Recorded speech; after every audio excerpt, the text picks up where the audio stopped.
Jambo ambalo limefanyika hapa siku ya leo ni jambo muhimu sana kwa serikali ya Tanzania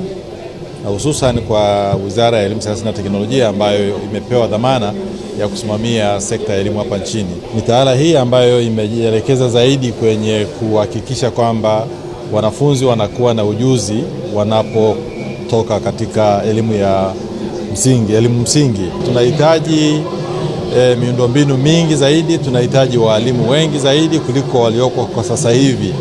na namna ya kuhakikisha kwamba ubora wa elimu unakuwepo pamoja na ongezeko hilo la wanafunzi pamoja na ongezeko la mahitaji ya miundombinu ni kutumia mbinu bunifu za kidigitali. Kwa hiyo mambo yanayofanyika na ushirika huu wa Sahara Consult pamoja na Mastercard Foundation Fellowship yanaendana moja kwa moja na jitihada za serikali, au niseme yanaunga mkono jitihada za serikali za kuboresha na kuimarisha matumizi ya teknolojia za kidigitali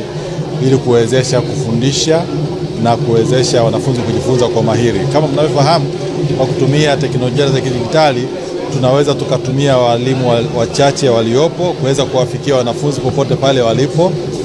na serikali imewekeza pia kwenye madarasa janja, lakini kuna teknolojia za kidigitali nyingine kama smartboard. Nimesema serikali imewekeza huko, tumeweza kujenga na kuweka smartboard 422 sofa